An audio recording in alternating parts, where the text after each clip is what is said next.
Hare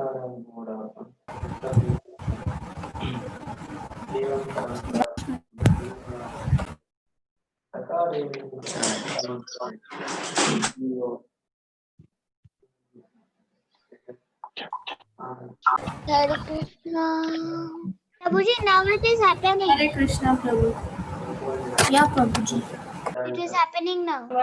Yes, it is happening. Yes. It is in YouTube. Yes, Prabhuji. It is. Okay, 7.8. Nice. It is live on YouTube.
Hare Krishna,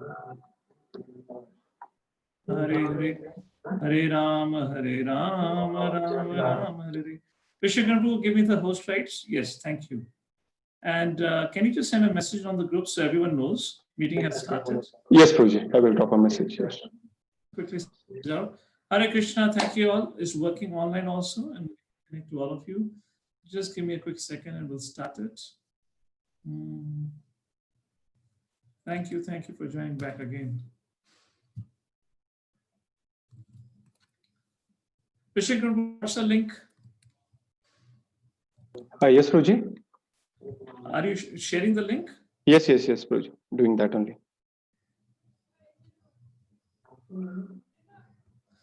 Can you send me, because I have to share it? Oh, okay. I'm getting on the WhatsApp. Yes, I've shared it with you.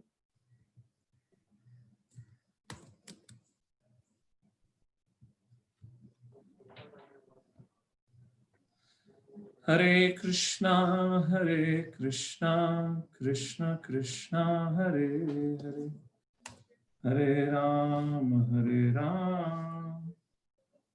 Rama Rama, Hare Hare.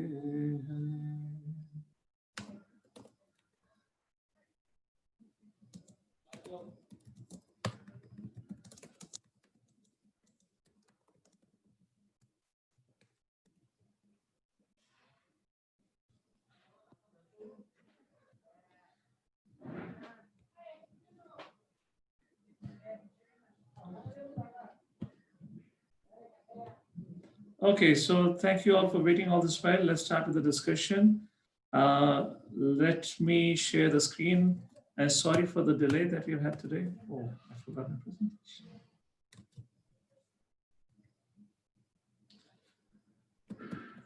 Let's start with the prayers. Om Ajnanatirmirandasya Jnananjana Shalakaya Chakshuranmilitam Yena Tasmai Shri Gurave Namaha Namam Vishnupadaya Krishna Pristhaya Bhutale Srimate Bhakti Vedanta Swami Niti Namine Namaste Saraswate Deve Kauravani Pracharine Nirvishesha Shunyavadi Pashyatai Deshatarine Jai Shri Krishna Chaitanya Prabhu Nityananda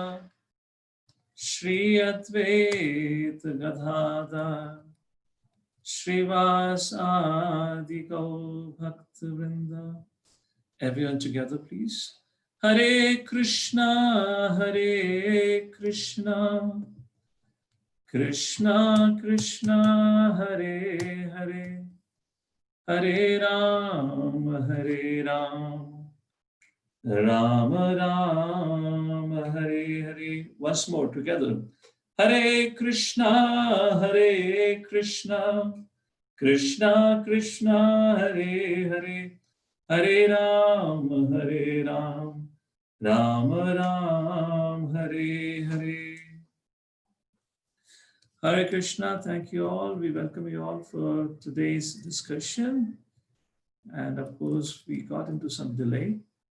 So let's begin with our discussion. So yeah, we have been discussing the themes of Bhagavad Gita as a part of our Mahabharata study. And we are on the Bhishma Parva. And under that, we have covered some of the subject matters of Bhagavad Gita already. There are 5 major topics, as you all are already aware of it, starting with Ishvara. So we have already discussed, does God exist? If yes, then what is the definition of God? And then who is the Supreme Personality of Godhead? And who are the Devatas? And who are the living entities? That was the first topic. Second topic was Jiva. Am I the body? Am I the spirit soul? Does reincarnation happens? Like that, we had the discussion on this topic. Moving forward, the third topic is Prakriti, or the material world, that we began our discussion yesterday. And we'll be continuing the final part of it today. And the last 2 topics, Kala and Karma, are the 4th and 5th subject matter of Bhagavad Gita that we'll try to cover today. However, our session has started late because of certain unforeseen reasons. So we'll see how much we're able to cover today. Otherwise, we might have to extend for one more session. So, material world, what all did we discuss yesterday? So we saw yesterday how this, this world where we live in, such a huge place, is a huge, huge universe. And we showed you a picture of a solar system yesterday. Even in the solar system, which is very, a small fraction of the whole universe, our planet Earth was a tiny dot. And this planet Earth is just a very insignificant dot in this whole universe. So along with that, we had also discussed who created this universe. The modern science says it's a Big Bang theory. Boom, an explosion. And there came beautiful kids like all of you from an explosion. I find it very difficult to believe, and the scientists have no claims for it, except just for theory and a fiction.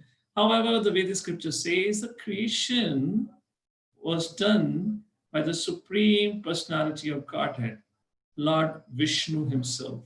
And we spoke about it yesterday, how did the creation happens, and how many Vishnus are there, and who are the causes of the Vishnu. So yesterday, we also saw this particular chart, which talks about expansion of Krishna into multifarious Vishnus, and then the creation of this material world, and how the Supreme Lord, as Paramatma, enters into this creation, and the Jivas are also injected into this world. And there are 8.4 million species of living entities that are all over this universe.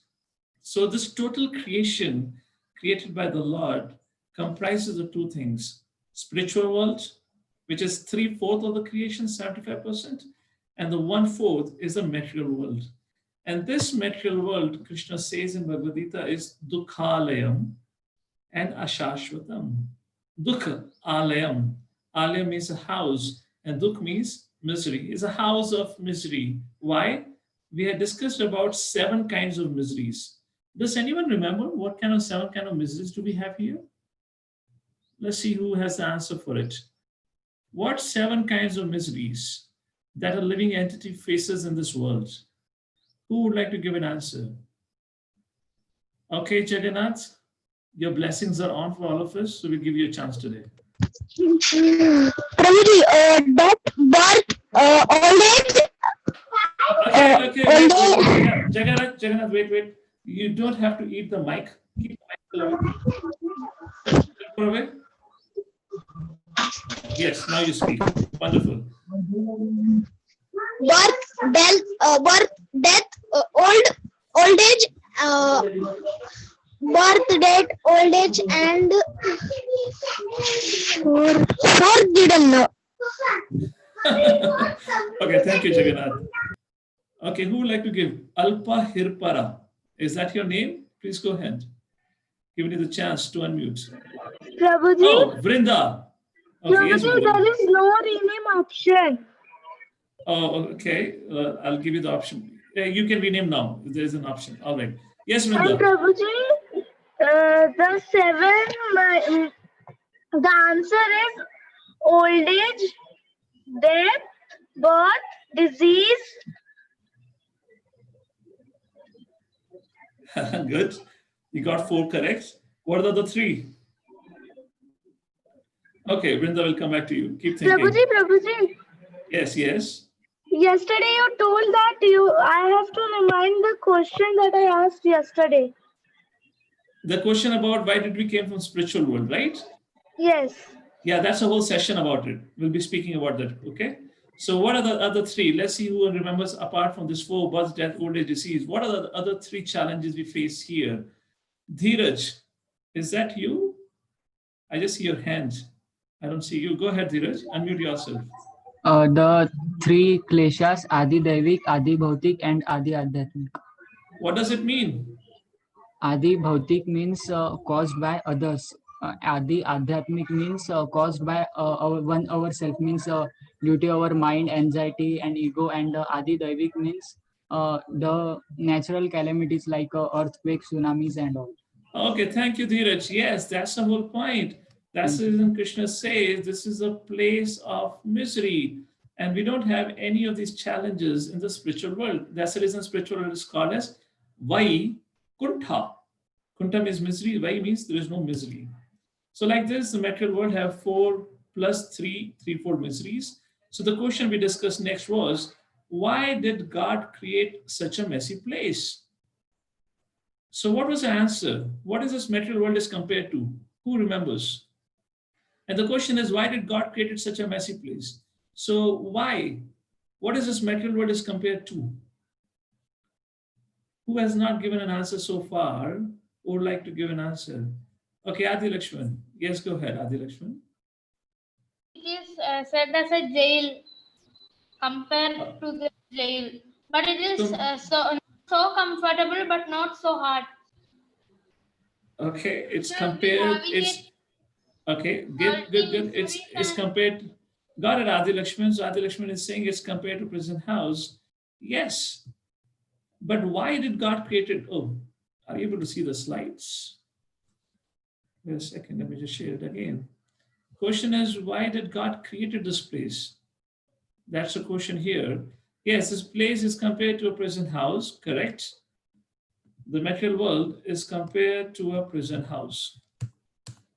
And what is the need of a prison house? I mean, to reform. And every society, we talked about, let's say you're a city planner. And if you're asked to design a city, you might have a place for a prison house because there are always some criminals. That's the point, Adi Lakshman.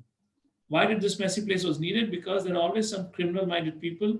For them, a separate place is needed, which is called as a prison house. And the purpose of prison house is to reform. So there is certain kinds of punishment given, hardship. So they realize this is not the place where they need to be. They have done wrong and they can go back. And what they need to be purified of? The 6 enemies. That is called as Kama, Krodha, Lobha, Moha, Mad, Matsarya. So what happens when a person comes to a prison house? As soon as a person comes to a prison house, his dress has to be changed. Similarly, when a living entity comes to the material world, he is given 8.4 million species. These many varieties of options to choose from, and a dress is given to him. And the next point that we discussed, oh great, we get 8.4 million species of life or the bodies here, but in a prison house, you have chains. You are tied up with chains. So what are the chains here? There are no chains. We seem to be moving freely. And that's what we discussed the second part or the third part of yesterday's discussion. Everyone here is tied up with the 3 modes. That is called as Sattvaguna, Rajaguna, Tamaguna. And yesterday, to explain you all this, I had given an example of a cap seller who went to sell his caps and the monkey stole his caps. And what happened? how a person in Tamoguna, Rajoguna, Satvaguna would react, and that's what we discussed. So, how is a person in mode of goodness acts? He's in knowledge, he's satisfied, he follows dharma, he does not do any sinful activity, he's very kind to others, and he's happy. However, person in mode of passion is very disturbed. He's short-tempered, he becomes very angry easily, he is greedy. When others make progress, he becomes envious, and that's what, he's a little crazy in that sense. And in ignorance, he's always sleepy, he's lazy, he doesn't want to do anything. And he's, in other words, he's crazy, literally crazy, mad. He doesn't know what to do in his life. And that's an example of Tamoguna. So, not only our activities are divided into these three, but in fact, everything around us, even everything in the nature, is categorized by Sattvagun, Rajagun, and Tamagun. If I ask you a random question, not a random question, let's ask a question right now. The time, we have 24 hours in a day, isn't it? So let's divide the three, the afternoon and the evening hours. So those of you who have understood the concept of modes of goodness, passion, ignorance, according to you, what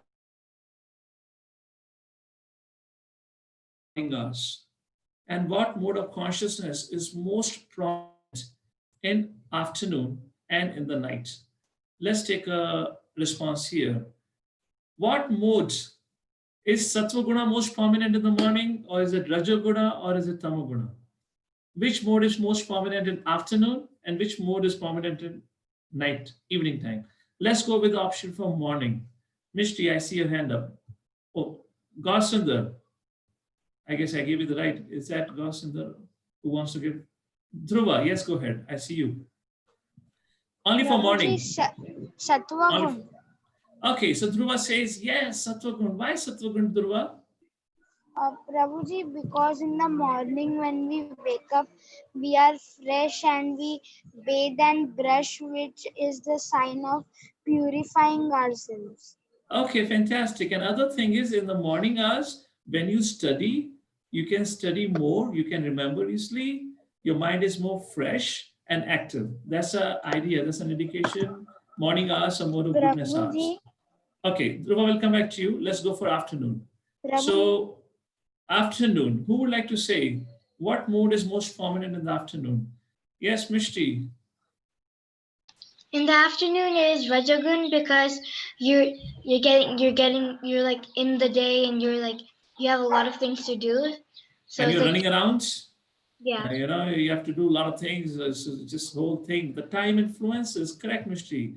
And what about the evening? Yes, Nandkumar? Mode of ignorance. Of course, that's the last option. That has to be the correct answer. Why? But why, Nandkumar? Why mode of ignorance? Because in the creation, the Asuras took away the place of night and the Devas took away the place of morning. So Asuras in the mode of ignorance. So night is ignorance. Okay, great. What else happens in the night? You sleep in the night. And that's the whole thing. The ignorance refers to laziness. You begin to feel drowsiness in the evening hours. So we are supposed to sleep in the night and not stay awake whole night. Okay, great. So let's continue with our discussion again. Where is the slide deck? Here it is. So that's how the modes are divided according to the time of the day. That was a point here. Similarly, the food we eat, the kind of a music we hear, it all has influence based on the modes. So if you want to cultivate mode of goodness, then we have to use the morning hours. According to Vedic culture, the Brahma Muhurta time, which means 2 hours approximately before the sunrise, is said to be the best time to cultivate mode of goodness. We'll ask this question in some more time again. So let's talk about the food. What do you think? What kind of food would be in goodness, in passion and ignorance? So as time is less, I will not take much input here. I'll give you the answer. Okay. So the food in mode of goodness is the fresh fruits and vegetables, milk products, the food which is freshly cooked, which gives you good health, gives you strength and energy. That is called as food in goodness. What about food and passion? Passion means which makes you angry, which makes you work harder. And that's the hot and spicy food which burns your belly, which burns your throat. That is said to be the food in mode of passion. And similarly, what is the food in mode of good ignorance? Which is cooked long, long ago, the old and the stale food, and all non-vegetarian foods, and the all canned food, which means the packed foods that we get these days in the store, the shopping malls, that all is called as food in mode of ignorance. So if we consume this kind of food, then mode of ignorance becomes more stronger in us. Similarly, if we consume a very hot and spicy food, then mode of passion increases in us. And similarly, when we consume only fresh fruits, vegetables, freshly cooked vegetarian diet, then mode of goodness increases. And if mode of goodness becomes prominent, then we become more sharp, intelligent, and we are able to make right decisions. Just like that cap seller whose caps were stolen by the monkeys, he could think carefully what to do and how to get the caps back. And that's the whole idea about it. Similarly, the kind of music we hear is in goodness, passion, ignorance. The countryside music, any devotional music, of course, that's not only in goodness, that's in Shuddha Sattva Gun, but let's take it in terms of goodness. Similarly, rock and roll pop music, the pop music or the music of the Hollywood and Bollywood movies, that comes in passion. And then the rock and roll, the head banging, I'm not sure if you're aware of it, that's in Tamoguna. So the point is, I just wanted to go through with it quickly because this was over yesterday's discussion. So the point is, if we understand these modes, then we understand what is our prominent nature. First. And second thing, if we understand the influence of modes, then we know which mode we want to cultivate. So here is my question to all of you.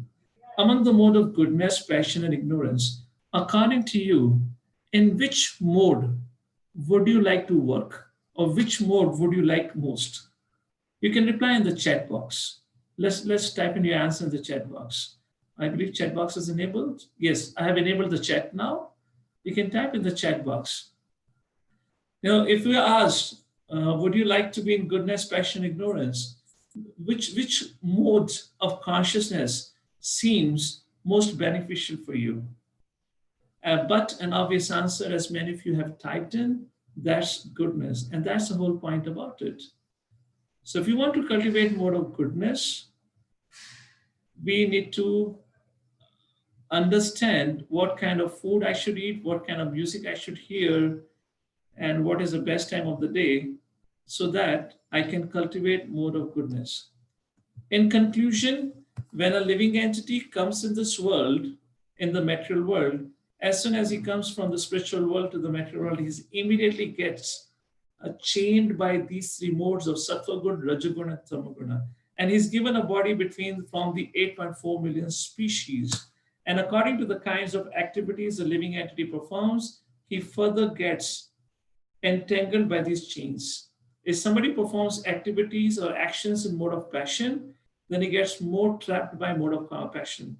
Similarly, somebody performs activities in mode of ignorance, he gets more trapped in mode of ignorance, and that's how the person suffers more and more.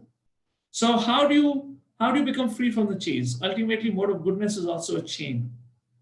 So our freedom lies in breaking the chains.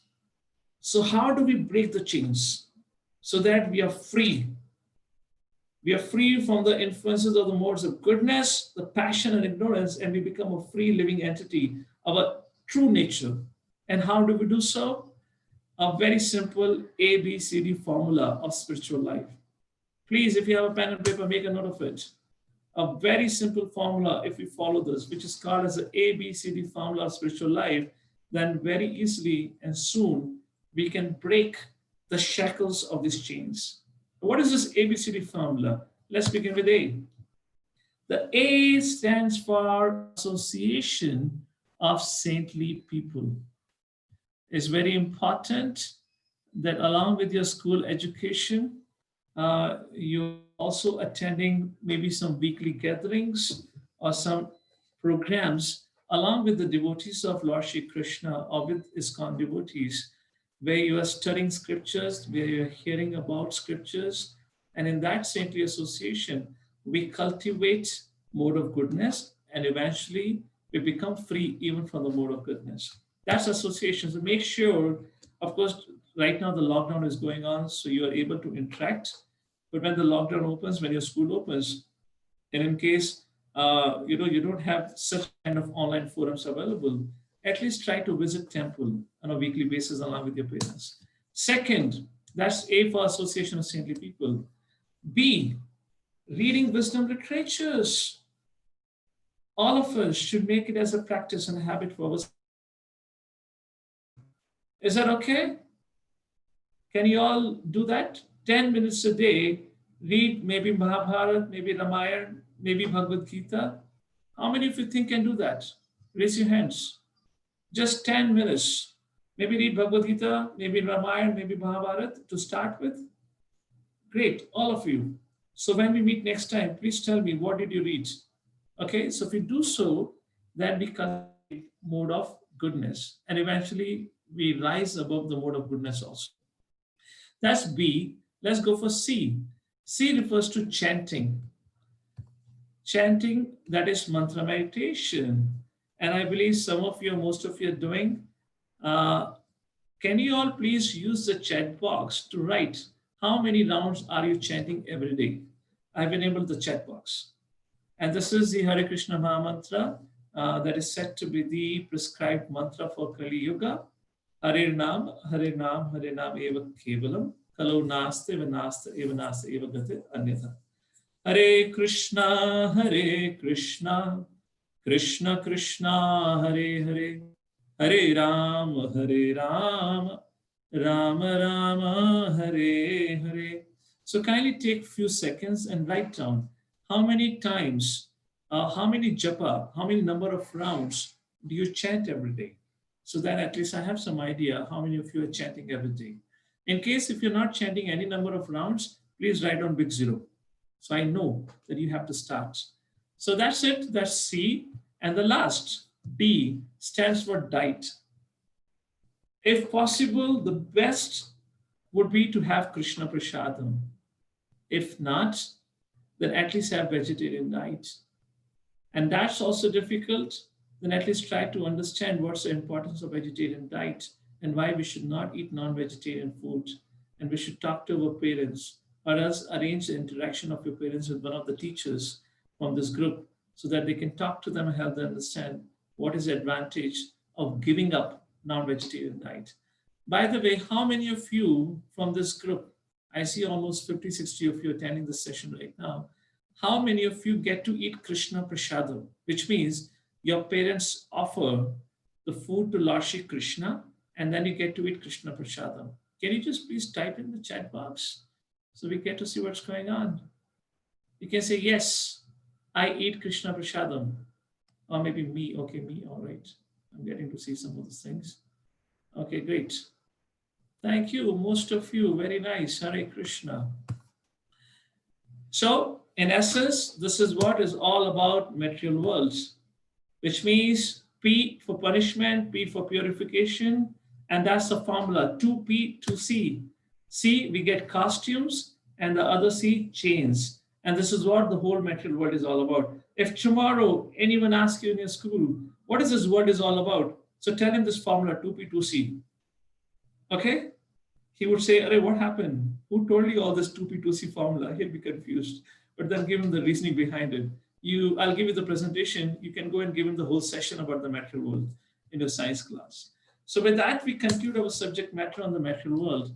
And let's start the subject matter of the karma and time, which makes our 23rd episode of this Mahabharata series. Let's start with Kala, time. What is time? You know, it is said you can purchase anything in this world with any amount of wealth, but we cannot purchase 1 second lost. The 1 second which has gone by cannot be ever purchased with any amount of wealth. What is time? Do you all remember seeing Mahabharata? that used to come, I believe, by Ramanand Sagar, if I'm correct. And at the beginning of the Ramayana, there used to be a Kal Chakra. And Mahabharata serial will start with, Main Kal Hu. And the chakra will be, the wheel will be rotating like this. How many of you remember that? How many of you seen that? Main Kal Hu. Main sabka vinash karta hu. Yes, that's the whole point. Time destroys everything. This time is divided into 3 phases, which means the past, present, and future. And the time is not linear but cyclical, which means is circular. It repeats itself, just like today is Friday. The next week again there'll be Friday. So it always repeats week after week, month after month, year after year. It keeps on repeating, and that's the whole understanding of the time. And the time destroys everything. And how time destroys everything? Every year when we celebrate, or when you all celebrate birthday, do you know what it means? What is the other meaning of a birthday? Adi Lakshman, I see you. How old are you? Unmute yourself. I'm 11 years old. So when is your birthday, Adi Lakshman? February 10, 2009. Okay, so February 10th. So in 2021, and on February 10, Adi Lakshman became 12-year-old boy, right? Yes. Do you know what it means? It means that I have finished 12 years with this body. Which means you have one less year to live now, isn't it? Yes, I have only finished 12 years. Yeah, that's one way of it. But you have also one less year in your life because you have taken one more year now. So you are approaching, that's the whole thing. Time destroys everything. With time, everything comes to a destruction. Just look at this beautiful picture. So some of you might look like a picture on the left, but after 10, 15, 20, 30, maybe 30 years down the line, most of you might look something on the right, right? And what is the transition from the picture on the left to the picture on the right? That is called as the influence of time. And that's the reason Krishna says, one who has taken his birth is sure to die, and after death, one is sure to take birth again, which means birth and death is also cyclic. Somebody who has died will definitely take birth again. And we have already discussed about it. We are not the body, but a spirit soul. And the soul comes back and accepts another body. And Krishna says in Bhagavad Gita, I am the time. Time is my destructive energy. It waits for no one and cannot be rolled back. And it produces 6 kinds of changes in our body. What are the 6 kinds of changes that happens, that any living entity undergoes? Does anyone know? We have discussed before. Living entity and a non-living entity, they are different. A living entity undergoes 6 changes, whereas a non-living undergoes only 4 changes. Who would like to give an answer for this today? Okay. Sriram, go ahead.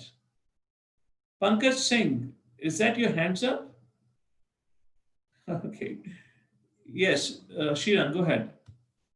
Prabhuji, when we become older and older, that we become means our immune system becomes low and That's disease. okay. That's when you become old. I'm talking about what are the 6 changes a living entity goes. And those 6 changes begins with birth, right? So what are the 6 changes? Okay. Adhira, your both hands are up. I know 4 of them, and even of non-living, like first we take birth, and in non-living, like the mobile. Let's focus on birth. Let's focus on living only right now. What are the 6 changes? Yes. Birth, death, diseases. No, not disease. Okay, good try, Adhira. Who would like to give an answer? 6 changes are living. Aradhana. All of you are sitting in the pose of blessings today. Not one hand, even both hands you are giving blessings. Okay, great. Every one of you have your both hands high up. Huh? Okay, Aradhana. Can't hear you, Aradhana. You're not audible. No, not audible still. Okay, you try to fix your sound. We'll come back to you. Who would like to give an answer who have not spoken so far? Who here? Okay, our newbie, Aman, a new student to the forum. Yes, Aman. Birth, young age, teenager, then like my father, that working age, then old age and death. Okay. Okay, good attempt. Okay, looks like it's a difficult question for all of you. I'll take one final answer. Dhruvam, go ahead. You have to unmute yourself, Dhruvam. Beauty, fame, strength, beauty. No. I'm not talking about the opulences of the Lord. You're talking about the opulences. I'm talking the 6 changes. Okay, great. All of you have given your try. We'll continue. Okay, last, Mishti. Okay, let's go with the last one. Mishti, go ahead. It's birth, growth, maintenance, then you produce offspring, then old age, and then death. Yes, that's the whole thing. We have discussed that earlier also. The 6 changes that a living entity undergoes are these: birth, growth, byproducts, maintenance, dwindle, and death. Do you all remember this slide now? And this is what the 6 changes. And these all 6 changes happen because of the time. And the time controls all the 6 changes. Even a powerful leader to an ant crawling on the ground, every living entity goes through the 6 changes. And so this brings us to a question. Why all of us have to go through the cycle of birth and death? And I believe this is somewhat close to the question of Vrinda when she had asked yesterday that why did we came to this material world from the spiritual world? So through this discussion, we'll try to give an answer. Oh, wait a second. So with our limited time available today, I will see how much I'm able to cover. And otherwise, I'll continue next time. Or else, if you all are fine, is 750 right now.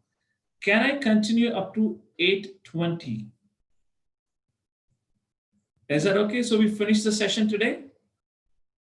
And some of you, in case you have to go, okay, so all of you are agreeing with that. So in case some of you have to go, then you can watch the recording for that reason. Great. So we'll get to finish the session today itself. So yes, so why do we go through the cycle of birth and death? And that is what is called as law of karma, which controls the birth and a death and everything in between that a living entity has to face. Just like when you go out on the streets, when you're sitting in your car along with your father and the father is on the steering wheel, he's driving a car, all of you would have noticed that there is a traffic signal that you hit on the road. And when the traffic signal turns red, your father would press a brake on the car and the car would come to a halt. And when the traffic signal turns green, your father would again start the car, accelerate, and it will start moving.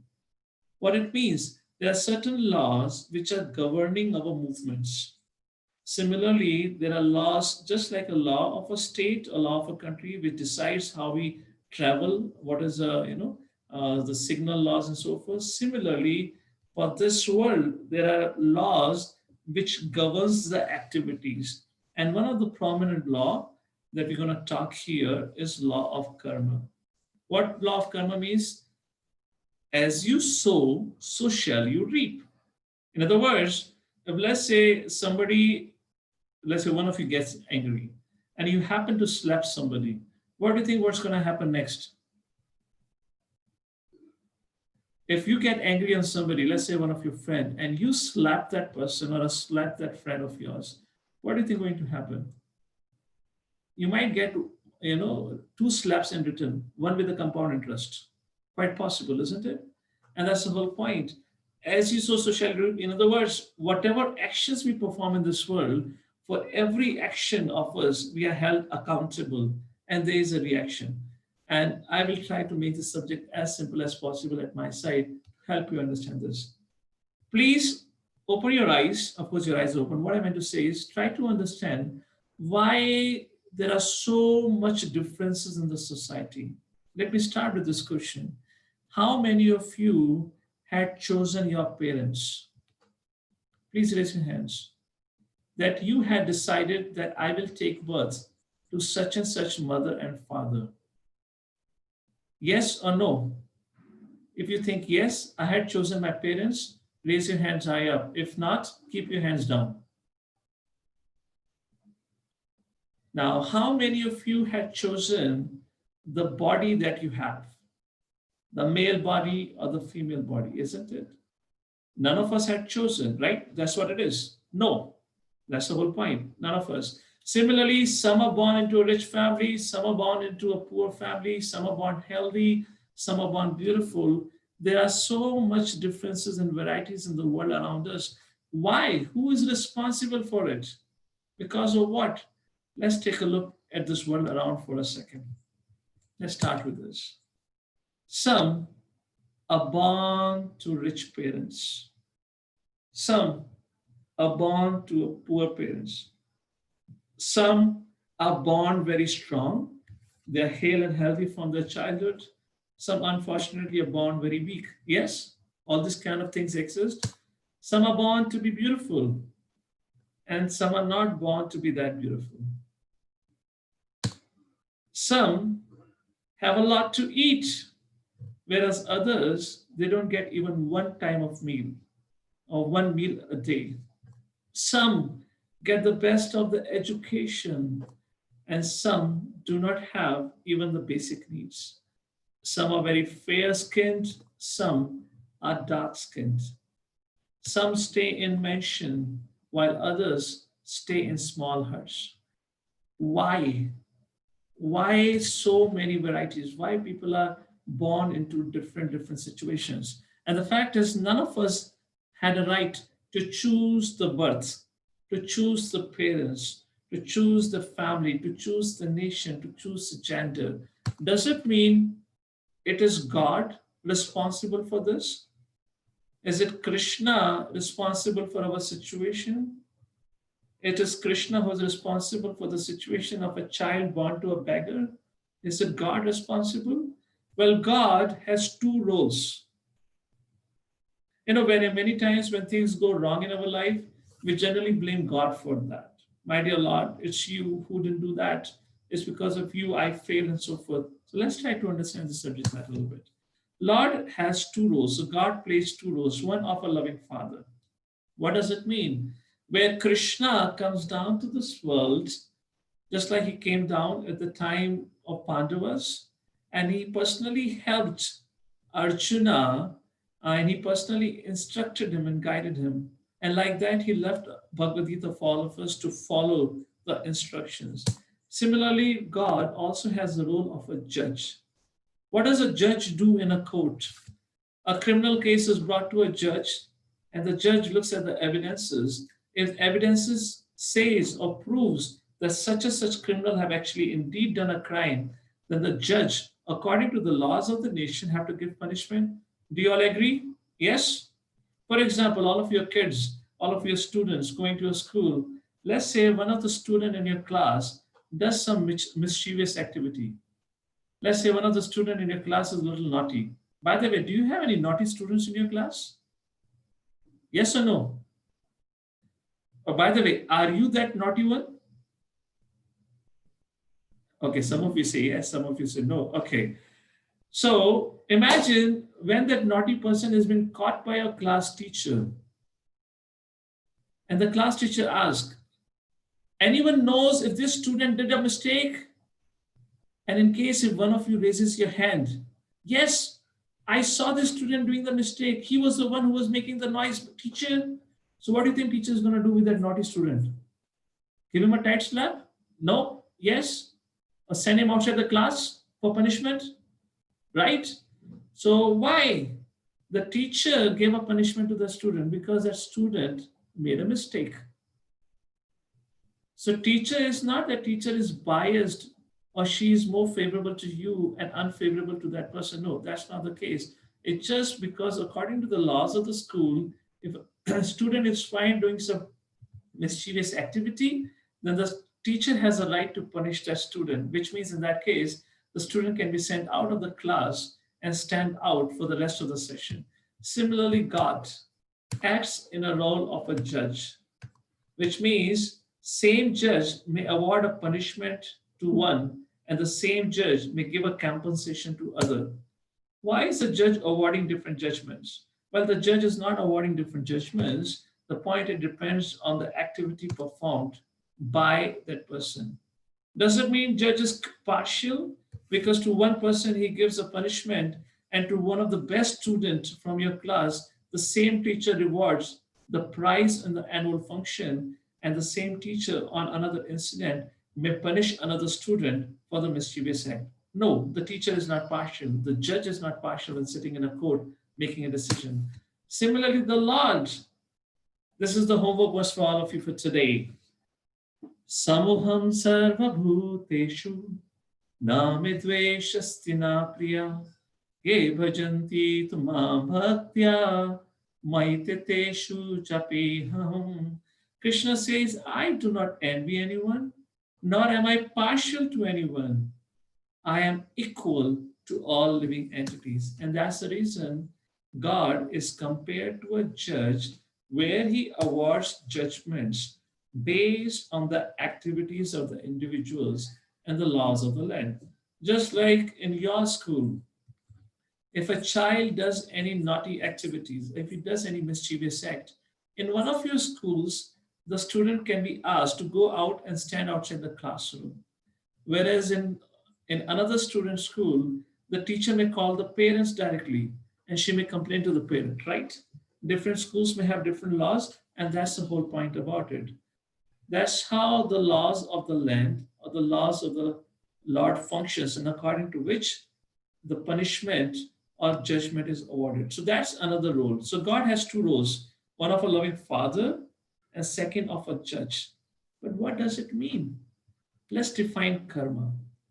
It means the activities performed by us are very, very important. We should know what to do, what not to do. Why? Just like Newton said, the third law of Newton, for every reaction, there is an equal and opposite reaction. Whatever we do, for that we get a reaction. If we do a good activity, we get a good reaction. And if we do a bad activity, we get an equivalent reaction. A small video for all of you to watch.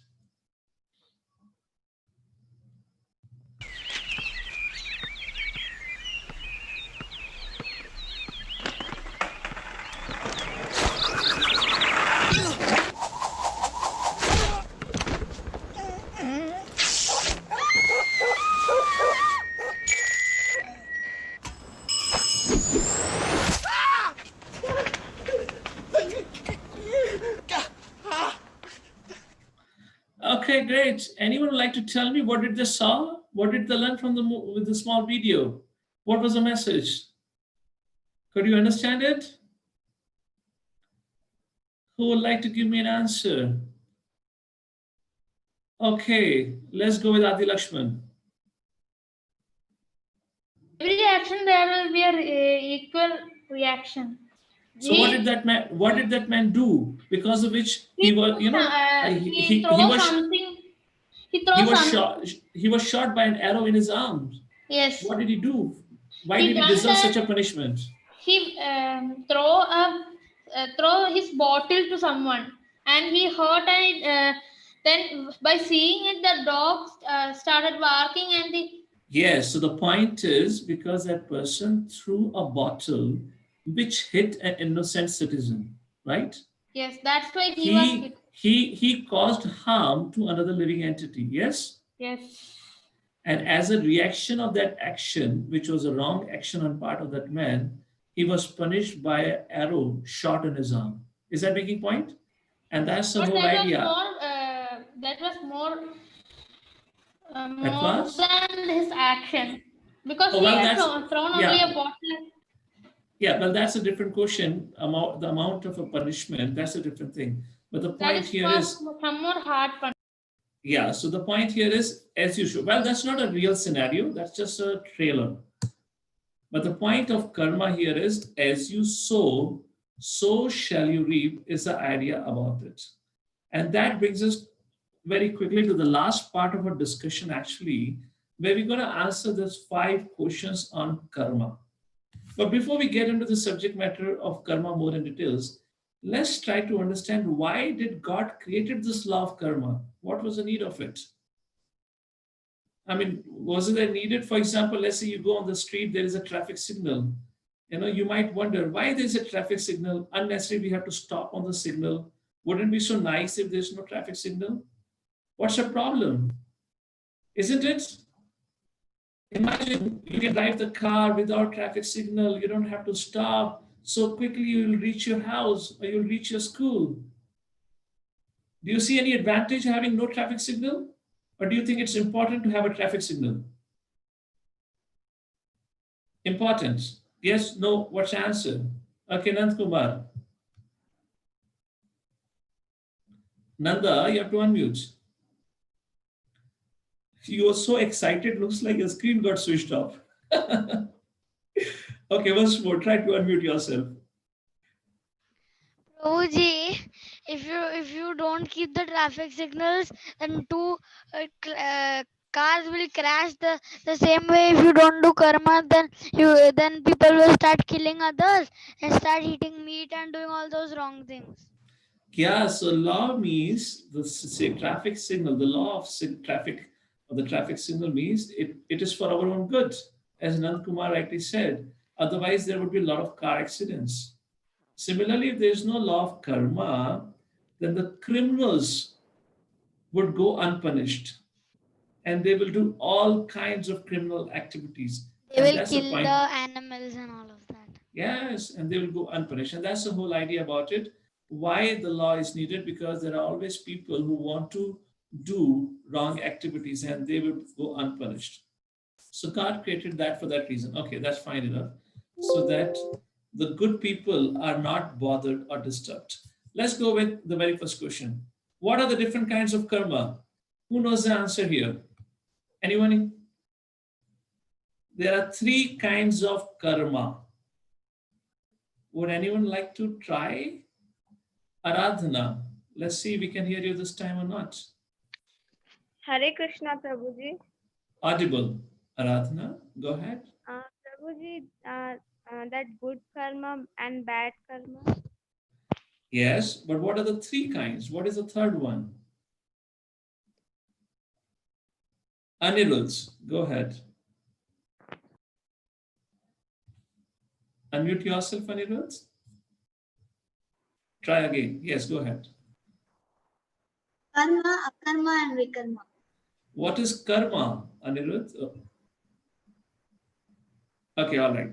Maybe I'll tell you now. All right. Okay, but a good attempt. So yes, there are 3 kinds of karmas, which are called as vikarma, karma, and akarma.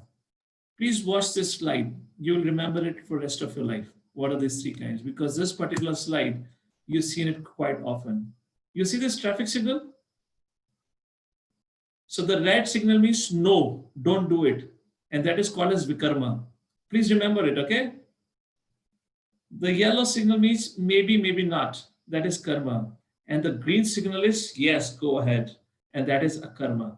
So let's start with vikarma. What is vikarma? Vikarma refers to bad activities, sinful activities like meat eating, killing, violence, stealing, speaking lie, intoxication, gambling. All these kind of activities are said to be vikarma, bad activities for which a person gets a severe punishment. Now, similarly, there is called as karma. Karma refers to pious activities, good activities, like helping others, being truthful, being non-violent, being clean, being following the dharma. These all kind of are called as karma. For this, good activities, for an example, if you all study all through the year for your school, at the end, of course, you will get good results. Yes or no? Imagine if you just study a day before the exam, then I don't know what results will you get. Okay, so that's the whole idea. So good results refers to good activities refers to good results. But there is something else called as akarma. Vikarma, karma, and akarma. And what is akarma? Akarma refers to the activities similar to karma. But the difference between akarma and karma is akarma refers to activities which are performed for the pleasure of the Lord. And let me ask a question to all of you here. There is Arjuna who is fighting in the war of Kurukshetra. You can see in the picture, right? And of course, in the picture you have Karna, but let's talk about Duryodhana. And there is Duryodhana who's also shooting arrows and killing enemies. So, what kind of karma, what kind of activity Arjuna was performing? Vikarma, karma, or akarma? And Duryodhana is also killing. So, what kind of activities is Duryodhana performing? Is it akarma, karma, or vikarma? Let's see who gets an answer for it. You have Arjun fighting on the behalf of Pandavas, and we have here Duryodhana who is fighting on behalf of Kauravas. Not on behalf of Kauravas, Kauravas are fighting on behalf of Duryodhana. He's the leader. So Duryodhana killing others. What kind of act it is? Is it karma, good activity, killing others? Is it vikarma, sinful activities? Or is it akarma, because it pleases the Lord? What do you think about it? So who has not? Riyansh, you're going to speak for the first time today. Go ahead, please. Hare Krishna Prabhuji. Yes, Hare Krishna, Riyansh. So what do you think Duryodhana was doing? Which kind of karma? Vikarma Prabhuji. Why vikarma, Riyansh? He is shooting Pandava's army. He's killing. Okay, great. Thank you, Riyansh. What about Arjuna? What was Arjuna? Arjuna is also killing. So is Arjuna's act of killing, is it called as vikarma, karma, or karma? Vrajpriya, we see you for the first time for the session today. Go ahead. Karma. Why a karma, Vrajpriya? Karma. Oh, you're saying karma. Why karma? Because he is on Dharma side. Okay. Thank you, Vrajpriya. What else? Who else? Anyone else? Rohan. Prabhuji, Hare Krishna Prabhuji. Yes, Rohan, I can hear you. Prabhuji, I'm Raghav. Oh, Raghav, sorry. Your name was shown as Rohan, so I was calling you. Yes, Raghav. Yes, I know Raghav. Prabhuji, according to me, Duryodhan is a Kshatriya, and his duty right now is to kill his enemies. But he's No, well, as he is in the side of adharma. I don't think he's doing a good karma. So that's vikarma. So Duryodhana is doing vikarma, correct. What about Arjuna? But as Arjuna is also following his duty of killing his enemies, and he's on the side of dharma, that's why I think he is doing a good karma. Okay, good karma. All right. Anyone else who has not yet spoken so far? Maisha, you want to say something? Maisha seems to be thinking. Hari Darshan, yes, please go ahead. Prabhuji, akarma, because Arjun didn't wanted to fight, but Krishna told him to fight. Yes, Arjuna was doing a karma because he was doing that act for the pleasure of the Lord on the instruction of the Lord. A same act, but it matters for whom are you doing, who is instructing you, and that's the point. So Arjuna's act of fighting in the war becomes a karma. Just to give an example, simple example, I hope you all will understand. You know, the military persons, when the military people or the army officer is fighting in a battle against the enemy, and when he kills the enemies, he's given awards, right? He's given military honors. He's given an award for his bravery for killing the enemies. But if the same military officer comes back to his town or a village, and if he happened to fight with his neighbor and he gets angry and he kills the neighbor, that the same government who gave him the award for killing the enemies on the border would now send him to the prison. Yes? Do you all agree? Why? Because earlier when he killed the enemies, that was on the order of the government. But now when he killed his neighbor, that was because of his personal ambition. That's what the point here. And there are three kinds of activities: karma, vikarma, and akarma. Let's go to the second point. What is the duration of results of karma? Do I get the reaction immediately? Do I get the reaction later on? What's the point? As I said, if you slap somebody, you may get the reaction immediately. And if you do something else, let's say you steal, somebody steals, then he may be caught later on, and then he may be punished for it. It depends on the duration. To give you a quick example about it, please watch this short video, an interesting one, a video of instant karma. So we don't know which activities will give you instant or a delayed, but there are two kinds. The duration is instant and a delay. That's the point. Let's take a look of instant karma. You saw that? The man is trying to brandish a horse and the horse immediately kicks him. And let's see a video of a delayed karma. Hey, don't move!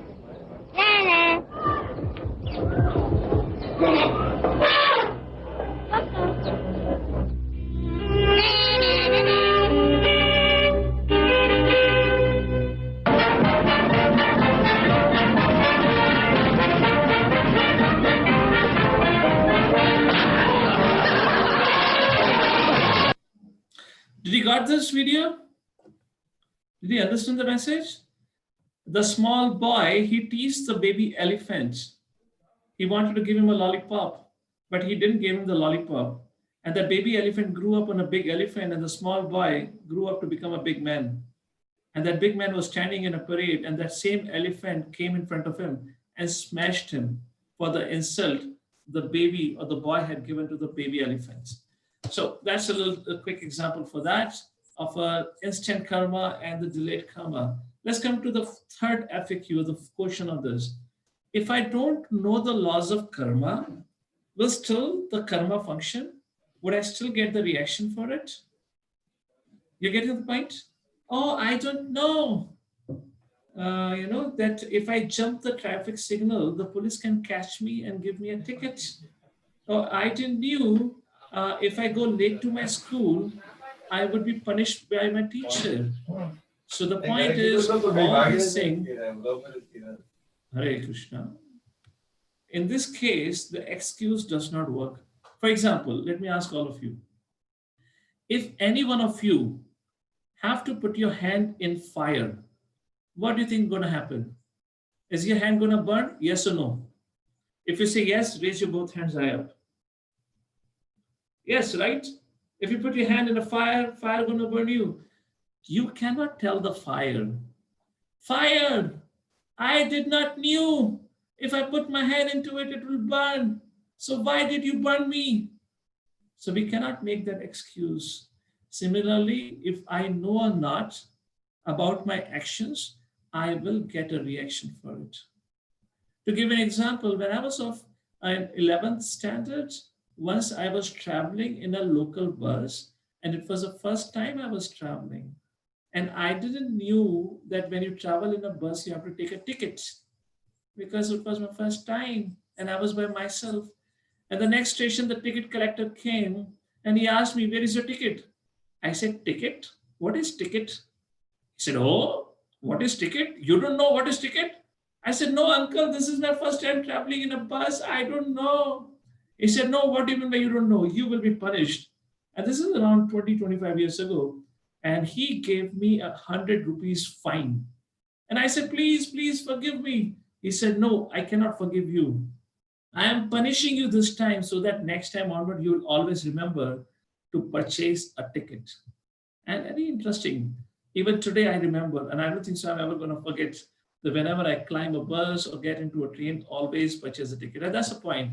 If I don't know the law of karma, it still functions. And the fourth question, does good karma and bad karma nullify each other? Oh, I did a mistake. I Oh, I did a mistake. I did something wrong.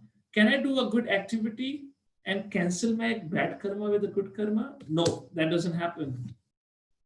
If you do good deeds, you get good results for it separately. And if you do bad deeds, we get bad results for separately. We cannot cancel it.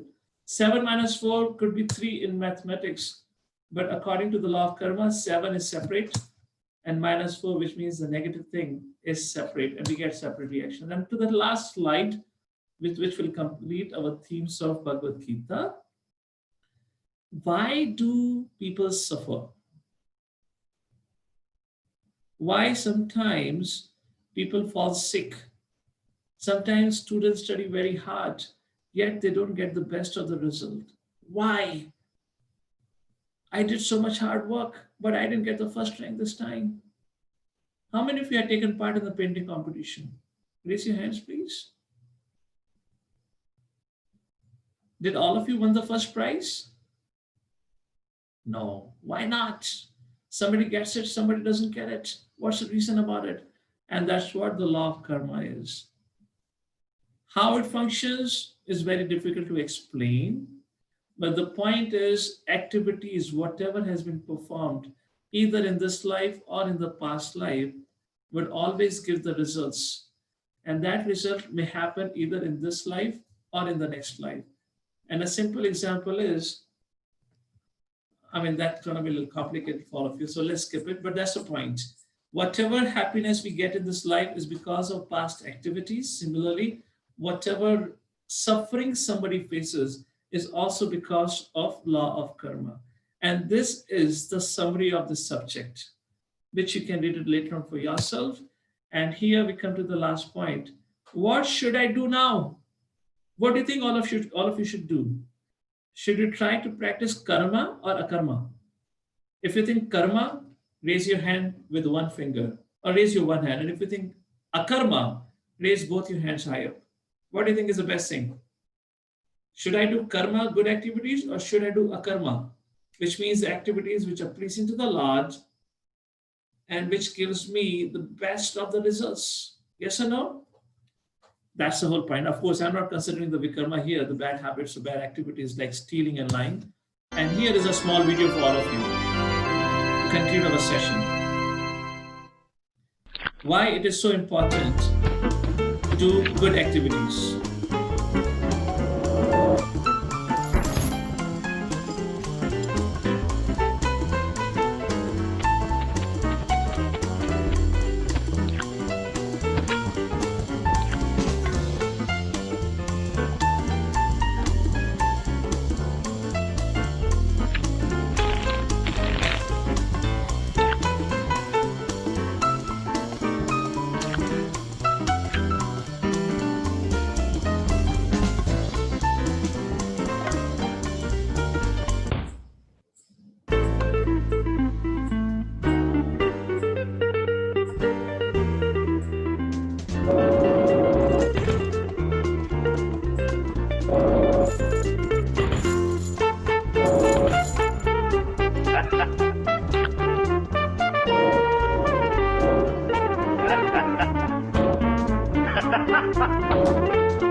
Always be kind, always be helpful to others. Don't harm others. And that's a basic principle of Dharma. Look what he's going to do to him. How ungrateful of him. And look what punishment he gets now.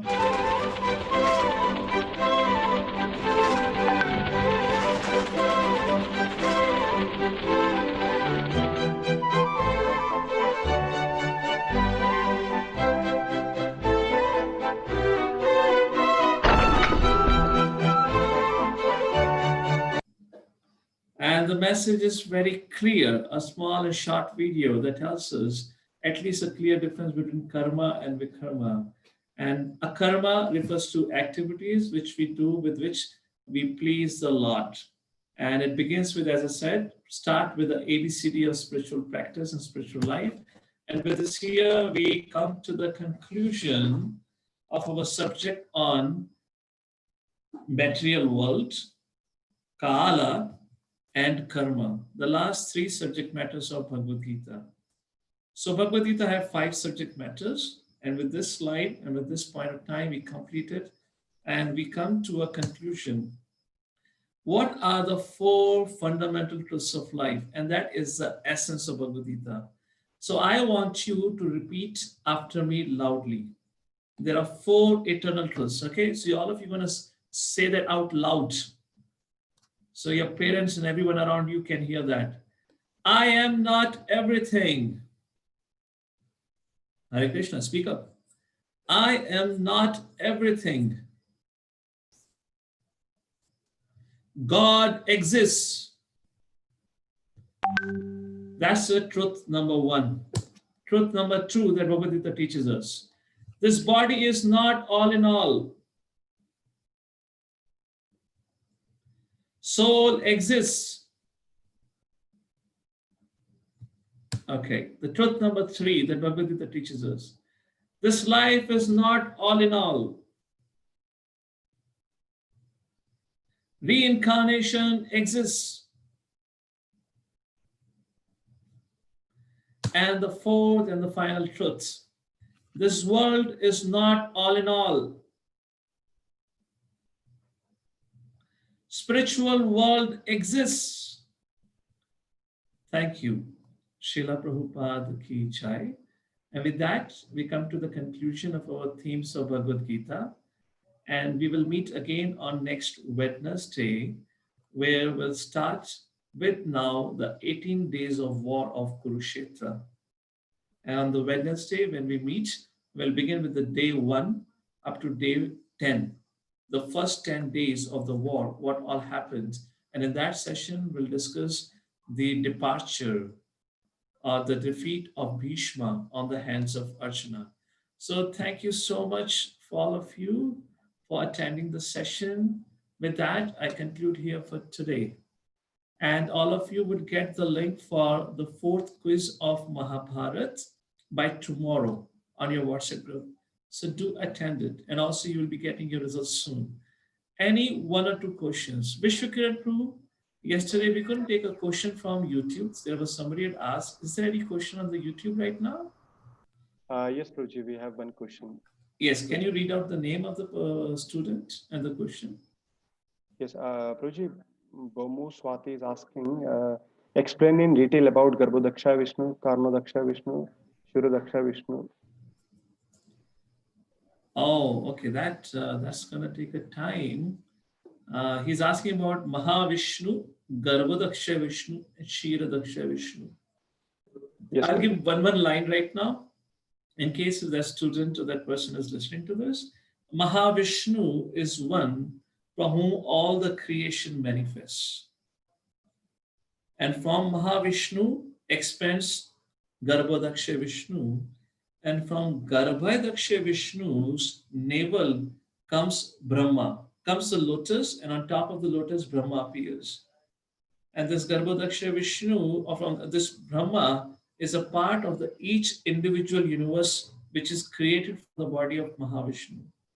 Hundreds and thousands and millions of universes are created from the body of Mahavishnu, and into each of these universes there are Brahmas, different Brahmas born from the different Garbhas of Garbhodaksha Vishnu.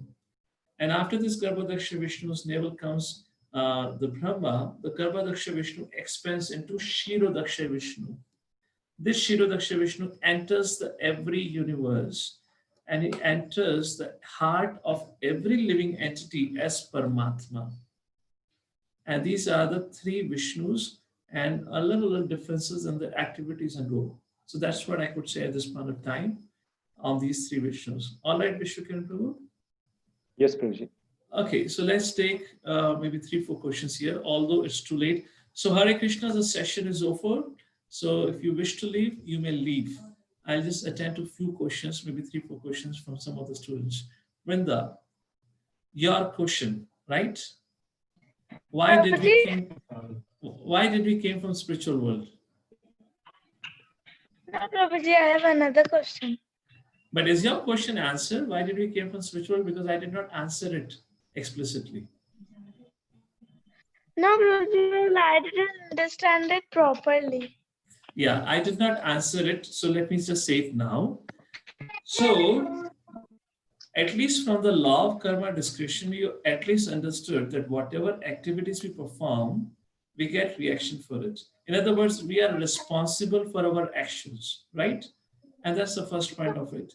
So while living in spiritual world, we developed a desire to come to the material world and to explore this material world.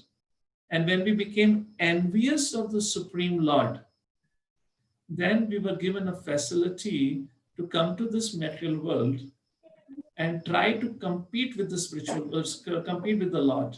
Because in spiritual world, when we got a desire to compete with the Lord, and when we became envious, why Lord has to get all the fame, all the recognition? Because of that, a living entity is given an access to the material world where they can try to be the king of all. And that is one of the reasons why we all are here. As we said, we all have 6 anarthas with which we need to purify. So when we got contaminated with those, and that's the time we come here in this world to purify ourselves of those 6 bad habits or anarthas. Is it okay? Is it still complicated? No, Prabhuji, I understand. You get it? Thank you. Yes. I was doubtful. Prabhuji, Yeah. Listening to you. That you gave the formula of ABCD. What was the C1? Chanting Hare Krishna. Okay. Hare Krishna, Prabhuji. Yes, that's what Hare Krishna chanting. Who we have here? Dhruv. Haribol Prabhuji. Yes.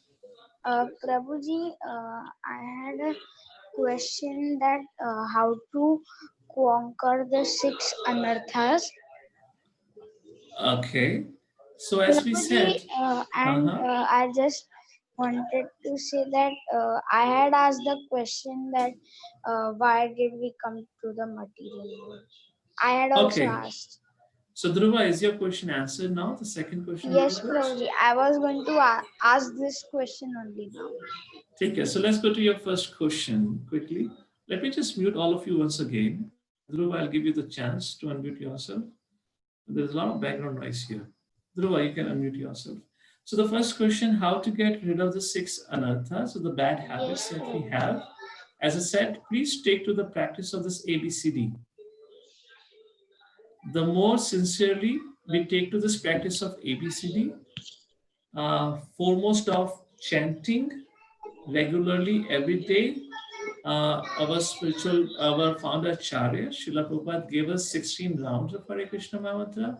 You are still a young child, young boy. Maybe you can chant 4 rounds or 8 rounds to begin with. I don't know how many rounds you're chanting, but by chanting the holy names of the Lord, our heart gets purified. And that's what Chaitanya Mahaprabhu taught us. Cheto darpana marjanam bhavamaha davagni nirvapana. Okay? So if we follow this ABCD, Krishna willing, in some time, short time, hopefully we'll be freed from these anarthas. Okay? Yes, Prabhuji. Prabhuji, and I wanted One last thing. One last thing. You know, Dhruva, if you see, let's say, you see this bottle, right? Yes, It has a water in it and it's transparent right now. If I take an ink and add an ink to it, it will become translucent or maybe opaque. Nothing will be visible. Now, if I want to make this transparent again, how can I make it transparent? Add water. As I add more and more water, all the ink will get dilute and eventually the whole water will become transparent again. Agreed? Because all extra water would come out and only the pure water would remain. So when we are doing ABCD, like that, ABCD is adding the pure water to our consciousness, which is contaminated. All right. But we have to make sure when we are doing ABCD, when we are adding that ABCD here, we should not add ink. Got the point, Dhruva? Yes, Prabhuji. If we add the ink, which means if we Then- act according to the lower propensities, then our consciousness would not become transparent. So along with ABCD, we should give up the bad habits. That's the point. Thank you. Prabhuji, and in the starting of the session, I wanted to recite the words. I didn't get a chance. Can I recite now quickly? Okay, go ahead, please. एते चमसा कला पुंसा कृष्णास्तु भगवान् स्वयं इन्द्रारि व्याकुलं लोके हृदयन्ति युगे युगे. Hare Krishna, thank you, wonderful. We have Dheeraj. Go ahead, Dheeraj. Then we come to Ethereal and Mishti. Hare Krishna Prabhuji. Yes, Dheeraj. Hello. I have a question that how our free will and destiny or the law of karma can exist together side by side, because both seems to be in contradiction with each other. Our free will Okay. and destiny, which is defined. So I did not discuss the subject matter because I thought some of the kids are still entering the teenage years. So I'll answer this question because you have particularly asked for it. Dheeraj is asking a question: what is the meaning of free will if the destiny seems to be already predefined? Is that your question, Dheeraj? Yes. So our destiny brings situations and circumstances to us. If you see, there is a COVID situation in the world. So that is kind of you can say predestined. This is what's going to happen. Now the question is, how do you respond to the situation? You can accept to the situation and make use of your lockdown by doing some positive activities, or you can cry and complain and try to break the lockdown and go out on the street and walk freely, saying that I don't care what the laws of the state or the government. So how you react, it entirely depends on you.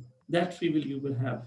But what's going to happen in terms of the situation and circumstances, that's predestined, that we cannot change. That's because of past karma. Okay? Okay. All right. Yeah. Let's go to Mishni now. Dheeraj, if still you have persisting question, then you can raise your hand. I'll come to you next. Ethereal and Mishti. So if someone killed someone, then in the next life, if another person kills that person who killed someone else, then the second person who kills the person who killed someone else, does the second person get bad karma? Yes, he will get a bad karma. Yes, he will get a bad karma because he still did a sinful activity. Okay, thank you. Okay. Okay, who else we have with the question here? Rohan. Go ahead, Rohan. Hare Krishna Prabhuji, this is Raghav. Oh, sorry, I Raghav. wanted- Yes, Raghav. Yeah. I wanted to tell that why the Dhritarashtra's 100 sons were died. So Yeah. Raghav, that story will take it. Any question right now, because it's too late for me. I just want to take no quickly two Prabhuji, questions. no question. Yeah, you can drop that voice note on the WhatsApp. We'll hear there because it's too late for all of you and me also. It's 8:40. I just want to quickly take one or two questions and quit it. Aradhana, Utkarsh, and Adi Lakshman, we are closing then. Quickly, Aradhana. Hare Krishna Prabhuji, I did not get the results of Mahabharat quiz 1 and 2. Quiz 1 and 2, you can write on the group and our admin will contact you, okay? I hope your email address is correct. If your email address is correct, the result has been sent on the email. Okay. So you can write this message on the WhatsApp group. So Hare Krishna kids, I guess I'll pause here. It's very late. For all of you whose questions are not addressed, you have my WhatsApp number. Please write your question to me and I'll reply to all of you. Is that okay? I'll reply to all of you by tomorrow. Fine, Adi Lakshman, Utkarsh and Mishti. I see, and Dheeraj also. Fine with all of you? If yes, give me thumbs up. So all of you can write to me and I'll reply to you on the WhatsApp. Thank you. Those of you still have. Sadhya. I don't know if she has a question. So whoever has a question, do that now. Write to me on the WhatsApp. Hare Krishna, Srila Prabhupada ki Jai. Jai.